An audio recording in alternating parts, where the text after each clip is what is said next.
पूज्यपाद स्वामी जी महाराज ने आज कामना कमल कुंज नामक प्रसंग शुरू किया है, पर हम तो अभी पिछले प्रसंग विनय की ही चर्चा कर रहे हैं।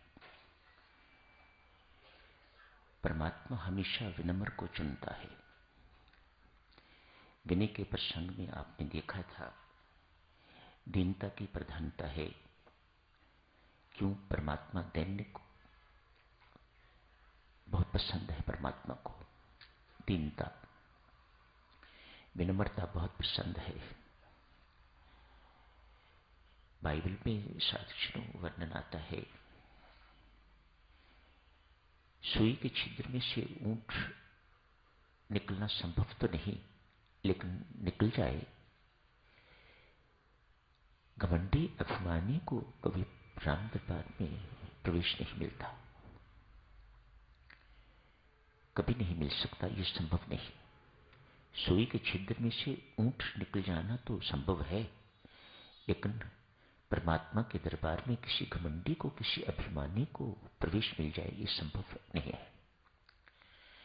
घमंड को इतना, अभिमान को इतना घृणित माना गया है।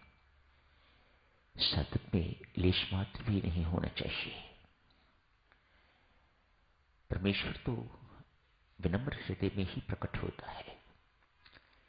कहाँ विराजमान है परमात्मा? हृदय में विराजमान, लेकिन प्रकट नहीं होता। प्रकट उसी हृदय में होता है जो हृदय विनम्र है, जिसमें दीनता आ गई है, जिसमें असमर्थता आ गई है। मैं परमात्मा कुछ नहीं, सब कुछ तो ही तू है। मेरा कुछ नहीं, सब कुछ तेरा है परमेश्वर।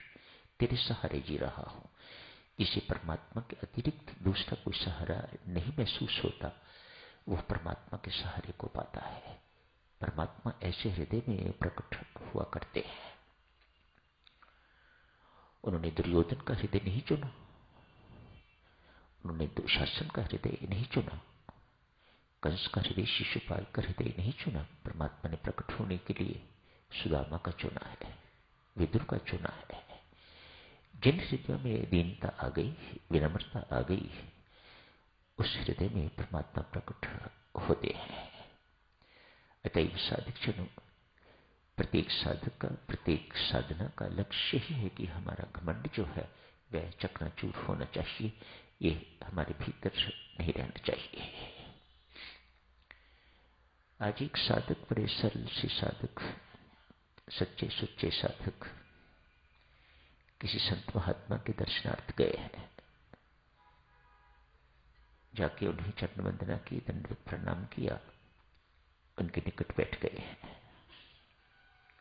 उनकी शीतल छाया में बैठ गए। ऐसे शब्द प्रयोग करता है वह साधक, मैं आपकी शीतल छाया में आया हूं, मैं आपकी चरण शरण में आया हूं, मानो अपना सब कुछ बड़प्पन भूल के आया हूं।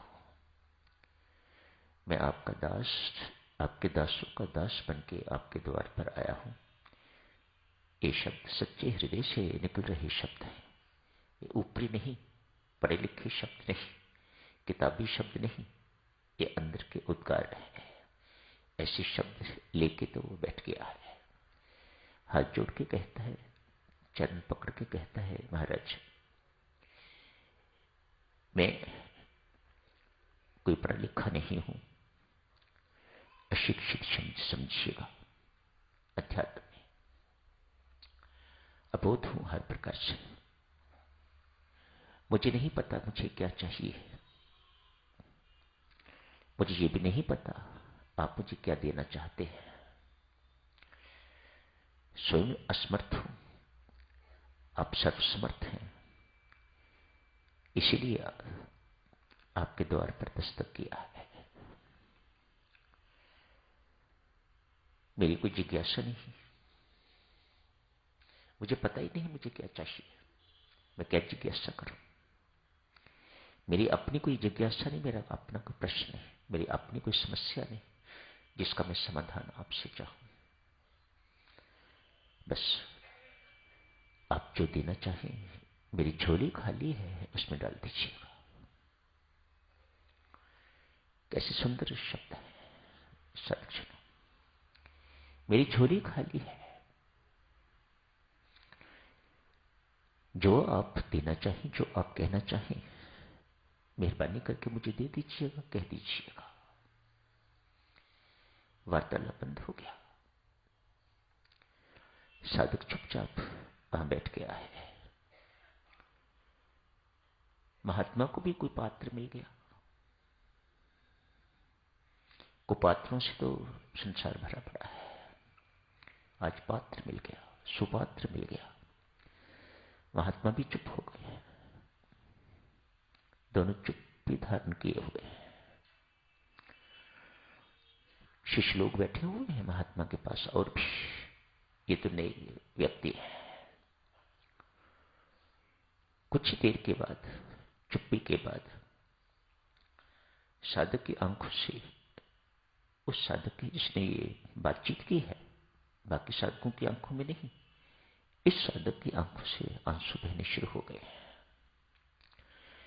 चरण पकड़ के प्रणाम किया, दंडवत प्रणाम किया, चरण पकड़ के प्रणाम किया, दंडवत प्रणाम किया। बहुत कृपा करी है प्रभु आपने, महाराज धीराज बहुत कृपा करी है मेरे ऊपर, बहुत कृपा की है, और प्रस्थान कर गए। सभी के सभी जो शिष्य बैठे हुए हैं बहुत चकित हैं। क्या घटना घटित हो गई इसके साथ कि ये ऐसा कहता हुआ प्रस्थान कर रहा है? हम भी तो यहीं बैठे हुए हैं। जब इन जिज्ञासुओं से, इन शिष्यों से रहा नहीं गया तो पूछा, महाराज वो जो आए थे चुप बैठ के एक ही बात कह के गए हैं, बड़ी कृपा करी महाराज, और रोते हुए, नाचते हुए, हंसते हुए, गाते हुए, गदगद हुए चले गए हैं। क्या घटना घटित हो गई उनके साथ? संत महात्मा शेष शिष्यों को कहते हैं, बेटा घोड़े 4 प्रकार के होते हैं। एक घोड़ा वह, इसे चाबुक मारते रहो, इतना अड़ियल जितना उसे मारो उतना वो और अधिक अठीला हो जाता है। ये सब बातें शिष्यों के अनुरूप कही जा रही है। घोड़ों की उदाहरण देके महात्मा शिष्य समझा रहे हैं कि शिष्य कितने प्रकार के होते हैं, कोई फर्क नहीं पड़ता। अब सबको कितनी बार निवेदन किया जा चुका है, ये श्री राम शरणम है। समस्याओं की सूची देने का स्थान नहीं है, रोगों की सूचनाएं देने का स्थान नहीं है। लेकिन 2-10 व्यक्ति मिल ही जाएंगे इस प्रकार के, जो इसी पहली श्रेणी में आते हैं। उनको कोई फर्क नहीं पड़ता, किसी ने कुछ कहा है, किसी ने कुछ कहा ना, उन्होंने अपने अनुसार ही चलना है। जितना शायद अधिक सुनते हैं उतना अधिक हठीले होते हैं। उनको अपनी सूची दे के जानी ही होती है, उनको अपनी बात करके जानी ही होती है।